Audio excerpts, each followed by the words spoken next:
Hello दोस्तों, हम जब भी सीरियल किलर के बारे में सोचते हैं हमें लगता है कि वो पागल किस्म के होंगे, लेकिन नहीं, वो हमारे जैसे आम जिंदगी जी रहे होते हैं। कभी कभी तो इन सीरियल किलर की सोसाइटी में बहुत इज्जत भी होती है।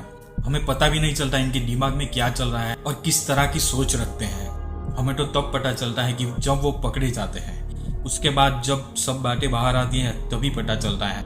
कभी कभी तो लोग शॉक हो जाते हैं कि ये आदमी भी ऐसा कर सकता है। वैसे तो इंडिया के कई सारे सीरियल किलर्स हैं, लेकिन आज हम वर्ल्ड के टॉप सीरियल किलर्स के बारे में बात करेंगे। वैसे तो अमेरिका सबसे डेवलप्ड देशों में आता है, लेकिन सबसे ज्यादा सीरियल किलर वहीं भरे पड़े हैं। पहला सीरियल किलर भी वहीं से है, टेड बंडी। सीरियल किलर का नाम हो और टेड बंडी का नाम ना हो, ऐसा हो ही नहीं सकता। आप सिर्फ गूगल करके देखिएगा, टेड बंडी के ऊपर आपको ढेरों आर्टिकल्स मिल जाएंगे। वो सिर्फ लड़कियों को और औरतों को मारा करता था। वो अपने फीमेल विक्टिम्स को फंसाने के लिए कभी कभी उन्हें लिफ्ट देने के बहाने और कभी कभी ऐसे प्रिटेंड करता था like he is injured in accident so need their help, और वो लड़कियां मान भी जाती थी कि इसे लगा है तो हमें हेल्प करनी चाहिए। उसके बाद जब वो लड़कियां गाड़ी में बैठ जाती थी, उसके बाद वो गाड़ी के पीछे एक क्रॉबार रखता था। क्रॉबार एक कुल्हाड़ी जैसा ही है जिससे बाहर के देशों में बॉक्स खोला करते हैं, लकड़ी के बॉक्स खोला करते हैं। वो निकलता था और उसके बाद उससे वो लड़कियों के सिर पे वार कर देता था, जिससे वो लड़कियां बेहोश हो जाती। उसके बाद उन लड़कियों को किसी रिमोट एरिया में ले जाता था। उसके बाद उनके साथ रेप करता था और बुरी तरह से टॉर्चर किया करता था, और उसके बाद उनका गला घोट कर हत्या कर देता था। वो अपने विक्टिम्स को चांद की रोशनी में और गाड़ी की हेडलाइट के सामने मारना पसंद करता था। 1974 में उसे एक लड़की की किडनैपिंग और अटेम्प्ट टू मर्डर में अरेस्ट किया गया और वहां से उसे कोलोराडो ट्रांसफर किया गया। वहां उसने कोर्ट में कहा कि मैं अपना केस खुद लड़ूंगा। उसके बाद इसी सिलसिले में कोर्ट ने उसे लाइब्रेरी जाने की परमिशन दे दी और वहीं से वो भाग निकला। वहां से भागकर वो सीधा फ्लोरिडा चला गया। वहां रहते हुए उसने कॉलेज के सोरेटी हाउस में 4 लड़कियों पर हमला कर दिया। उनमें से 2 को उसने बुरी तरह पीट कर वहीं मार दिया। जब तक कि उसे वहां कोई पकड़ पाता, वो बगल के घर में घुस गया और वहां जाकर उस घर की औरत पर हमला कर दिया। जैसे तैसे वो औरत तो बच गई। अरेस्ट होने से पहले उसने एक 12 साल की लड़की के साथ बुरी तरह से रेप किया और उसे टॉर्चर करके मार दिया। बाद में 1989 में इलेक्ट्रिक चेयर पर बिठाकर उसे शॉक देके मार दिया गया। टियागो हेनरिक गोमेज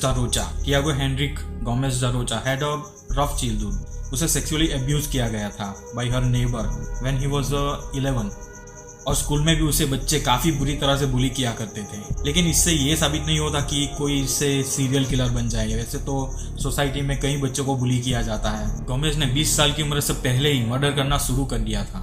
गोमेज सिर्फ 13 से 29 साल की लंबे बाली वाली लड़कियों को और औरतों को मारना पसंद करता था, और उसकी मॉडस ऑपरेंडी ये थी कि वो बाइक से सीधा जाता और उन लड़कियों के सामने बाइक रोककर उनको सीधे गोली से उड़ा देता था। उसको तब पकड़ा गया जब पुलिस ने रोड पर नाकाबंदी कर रखी थी। वैसे तो आपको नाम से पता चल ही गया होगा कि ये एक ब्राजीलियन सीरियल किलर है। According to Brazilian news report, Tiago Henrique Gomes da Rocha पहले भी कई ऐसे जुर्म में गिरफ्तार हो चुका था। अरेस्ट होने के बाद उस पर मुकदमा चला गया और उसे लाइफ इम्प्रिजनमेंट की सजा हुई है। वो अभी भी ब्राजील की जेल में सजा काट रहा है। अहमद सुरजी, ब्लैक मैजिक किलर के नाम से जाने जाने वाला ये इंडोनेशियन किलर, इसने अपने मर्डर का सिलसिला 1986 से शुरू कर दिया था। अहमद के डैड भी एक तांत्रिक थे और उनकी डेथ हो चुकी थी। अहमद का कहना था कि एक रात मेरे डैड मेरे सपनों में आए थे और उन्होंने कहा कि बेटा अहमद, तुम्हें अमर होना है। अगर तुम्हें अमर होना है तो तुम्हें 17 औरतों को मारना होगा। उन्हें मारकर तुम्हें उनकी लार यानी सलाइवा पीना होगा जिससे तुम अमर हो जाओगे। उसके बाद अहमद ने औरतों का शिकार करना शुरू कर दिया। वो औरतों को फंसाने के लिए उनकी मजबूरी का फायदा उठाता था। वो काफी फेमस भी था अपनी तांत्रिक विद्याओं के लिए। उसके पास काफी महिलाएं आती थी। वो उन औरतों को ऐसे फंसाता था कि तुम्हारा काम हो जाएगा, तुमको रात में आना होगा। वो बाद में उन औरतों को रात में बुलाता और वो एक खेत में पहले से ही गड्ढा खोद के रखता, और वो उन औरतों को रात में वहीं ले जाता और उनको कहता कि ये मेरे रिचुअल का ही एक पार्ट है। उनको कहता कि तुम इसके अंदर चली जाओ पूरी गर्दन तक। जब वो औरतें पूछती थी कि ये क्यों, तो अहमद ये कहता था कि ये एक मेरा रिचुअल का ही पार्ट है। तो प्रॉब्लम में फंसी औरतें भी मान जाती थी कि ये कोई रिचुअल का पार्ट होगा, और जब वो औरतें गड्ढे में बैठ जाती थी उसके बाद अहमद पूरी मिट्टी डाल देता था उनके ऊपर गर्दन तक मिट्टी डालने के बाद उसके बाद उनका वो गला घोट देता था। गला घोटने के बाद वो उनका गला पकड़कर उनकी लार यानी सलाइवा पी जाता था। ऐसे करते करते उसने 42 यानी 42 औरतों को मार दिया था। वो जब भी औरतों को मारता था और उनके बाद उसका सलाइवा यानी लार पीता था तो उसे लगता था कि मेरी ताकत बढ़ रही है। उसके बाद वो तब पकड़ा गया था जब एक औरत रात में रिक्शा में आई थी। उसके बाद उस औरत की लापता होने की रिपोर्ट और न्यूज में भी फोटो वोटो आया तो उस रिक्शे वाले ने उस औरत को पहचान लिया और वो सीधा पुलिस स्टेशन चला गया और उसने पुलिस को बताया कि लास्ट टाइम मैंने ही इससे रिक्शा से छोड़ा था और उसे मैंने अहमद सूरज जी के घर पर छोड़ा था। उसके बाद पुलिस अलर्ट हो गई क्योंकि अहमद के एरिया से पहले भी कई औरतें गायब हो चुकी थी। जब उससे पूछताछ की गई तब उसने बताया कि ऐसा वैसा मैंने किया, मेरा पिताजी ने ऐसा वैसा कहा है। जब उस पूरे खेत को खोदा गया तब उस खेत में से कुल टोटल 42 औरतों के कंकाल मिले थे। उसे 1998 में अरेस्ट किया गया था। ये जब केस बाहर आया तो लोग इतने भड़के हुए थे कि अहमद को एक फायरिंग स्क्वाड द्वारा मार दिया गया। कहा जाता है कि इस कांड में इसकी बीवियां भी शामिल थी, जिनमें से एक बीवी तो उसकी खुद की बहन थी। एंड्रे चिकाटिलो, अब जो यूक्रेन है वो पहले सोवियत यूनियन का हिस्सा हुआ करता था। Andre had a difficult children in 1930s and 1940s। उसकी फैमिली को काफी कुछ झेलना पड़ा था क्योंकि तब के सोवियत यूनियन नेता जोसेफ स्टालिन ने एग्रीकल्चर पॉलिसीज में काफी फेरबदल कर दिए थे, जिससे अकाल जैसी स्थिति हो गई थी और उसके तुरंत बाद ही जर्मनी ने सोवियत यूनियन पर इन्वेड कर दिया था। एंड्रे अपनी विक्टिम्स को फंसाने के लिए बस्तों पर जाता, उनके साथ फ्रेंडशिप करता, अपने प्रेम जाल में फंसाने की कोशिश करता और कईयों को लालच देकर जंगली इलाके में ले जाता और उसके बाद उनके साथ आप जानते ही हो क्या करता होगा। उसके बाद उनका गला घोटकर या चाकू से गला काट कर हत्या कर देता था। कई बार तो वो आंखें तक निकाल लेता था और शरीर के टुकड़े टुकड़े कर देता था और कुछ टुकड़ों को खा भी जाता था। ये सब तब शुरू हुआ जब वो एक स्कूल में टीचर था और उसके बाद एक ट्रैवलिंग कंपनी में क्लर्क था। पुलिस ने 1984 में उसे एक बार अरेस्ट कर लिया था, लेकिन तब उसके खिलाफ कोई सबूत नहीं होने से उसे छोड़ दिया गया था। लेकिन 1990 में उसे फिर एक बार अरेस्ट किया गया और इस बार उसने 56 मर्डर कबूल कर लिए, लेकिन पुलिस इनमें से 53 को ही साबित कर पाई। उसके बाद पुलिस ने उससे पूछा, तुमने ये सब क्यों किया? एंड्रे ने बताया कि उसने सिर्फ यौन संतुष्टि के लिए ये सब किया। उसने कोर्ट में भी गंदी गंदी हरकतें की थी। एक बार तो उसने अपनी पूरी पैंट निकाल ली थी। 1992 में उसे कोर्ट ने दोषी ठहराया और 1994 में उसकी गोली मारकर हत्या कर दी गई। रैंडी क्राफ्ट, ये 1917 और 1980 के बीच की बात है। रैंडी क्राफ्ट उन लोगों को शिकार बनाता था जो आजकल के व्लॉगर कर रहे हैं नाम हिचहाइकिंग। वो उन लोगों को लिफ्ट देने के बहाने अपनी गाड़ी में बिठा देता था। उसके बाद वो उन लोगों को बियर ऑफर किया करता था। वो उस बियर में ड्रग डाल दिया करता था जिससे उसके विक्टिम्स अनकॉन्शियस हो जाते थे। उसके बाद वो उनके साथ ब्रूटली रेप किया करता था, बुरी तरह से टॉर्चर करता। उसके बाद वो उनको मारकर फ्रीवे रैंप पर फेंक देता था। रैंडी तब पकड़ा गया जब कैलिफोर्निया पुलिस पेट्रोलिंग पे थी। पुलिस ने उसे रोक दिया था। तब उसकी गाड़ी से एक यंग मरीन लड़के की बॉडी मिली थी। वो भी एक हिचहाइकर था और उसे भी रैंडी ने बियर में ड्रग डालकर पिला दी थी। उसके बाद पुलिस को इन्वेस्टिगेशन में उसके घर से एक डायरी मिलती है जिसमें उसने पूरी डिटेल में लिखा हुआ था कि उसने किस किस को मारा है और कैसे मारा है, और उसके घर से उसके विक्टिम्स की कई चीजें भी मिलती थी जिसे वो अपनी ट्रॉफी समझ के रख लेता था। रैंडी क्राफ्ट के वकील ने कोर्ट में कहा कि ये थोड़ा दिमाग से पैदल है, उसको खुद नहीं पता कि उसने क्या किया, और जज ने भी कह दिया भाई हम नहीं मानते ये सब, और उसे 16 मर्डर का आरोपी माना गया। और आगे जांच में पता चला कि इसने 65 से भी ज्यादा मर्डर किए हैं और उसे मौत की सजा सुनाई गई। लेकिन रैंडी क्राफ्ट के वकील में बहुत गुदा भरा हुआ था तो उसने अभी अपील की हुई है और ये केस अभी भी चल रहा है। Yang Xinhai is the most prolific serial killer in history of China. इसने 23 रेप और 67 मर्डर्स किए थे। यांग की 3 साल की हत्या का सिलसिला हैनन, अनहुई, सेडोंग और हेबई प्रांतों तक फैला हुआ था। वो अपने विक्टिम्स को मारने के लिए हथौड़े का इस्तेमाल किया करता था और वो कभी कभी पूरी फैमिली को ही मार देता था। चाइनीज न्यूज चैनल पर एक बार उसने इंटरव्यू दिया था। उस इंटरव्यू में उसने कहा कि मैं जब लोगों को मारता था तो मुझे अपने आप पर काफी प्राउड महसूस होता था, और मैं जब उनके सिर अपने हथौड़े से कुचलता था तो मुझे काफी खुशी महसूस होती थी। और जब मैंने लोगों को मारना शुरू किया तो मुझे और भी ज्यादा इच्छा होने लगी और लोगों को मारने की। और मैं जब लोगों को मारता था मेरे दिमाग में यह बात आती थी कि मैं अगली बार इससे भी बुरी तरह से लोगों को मारूंगा। और आगे उसने कहा कि मुझे परवाह नहीं वो लोग जीने लायक थे या नहीं, it's none of my concern. मुझे समाज का हिस्सा बनने की कोई इच्छा नहीं है। Society is not my concern. Society मेरी चिंता नहीं है, समाज मेरी चिंता का विषय नहीं है। वो चाइनीज पुलिस की पकड़ में आ ही नहीं रहा था उसे तब पकड़ा गया था जब पुलिस एक इवेंट वेन्यू में रूटीन इंस्पेक्शन कर रही थी।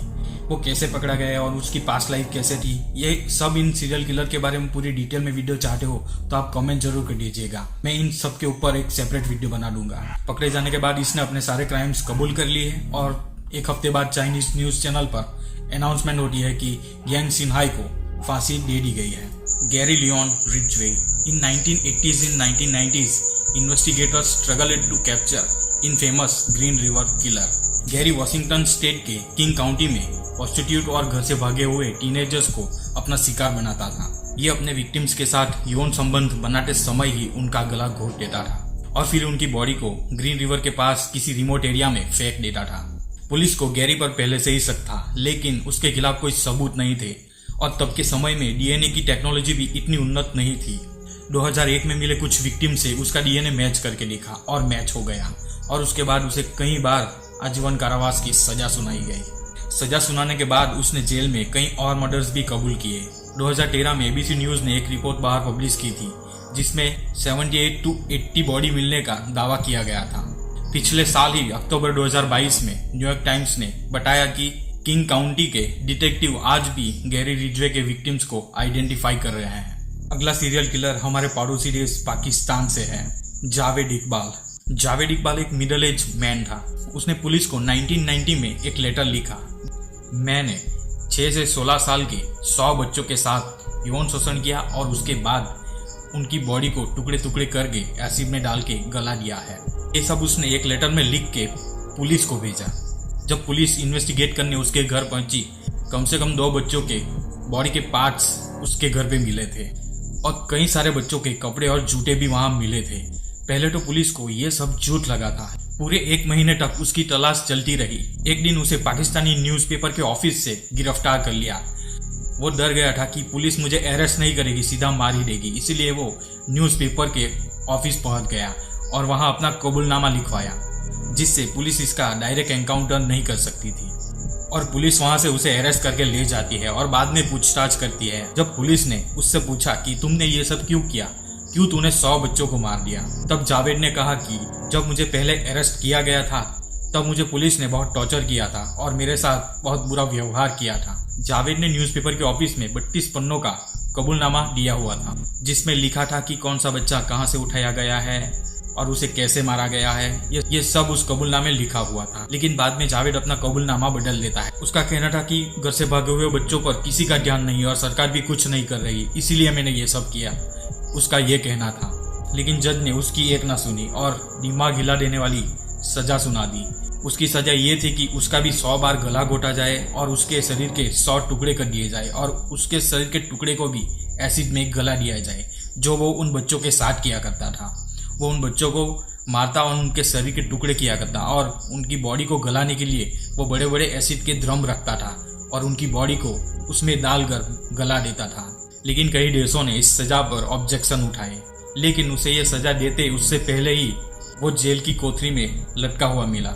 जेल के अधिकारियों का कहना था कि जावेद ने फांसी लगा ली है, लेकिन उसकी बॉडी पर ब्रूटली टॉर्चर और मारपीट के निशान साफ साफ दिखाई दे रहे थे। लेकिन जेल अथॉरिटी का तो यही कहना था कि इसने खुदकुशी की है।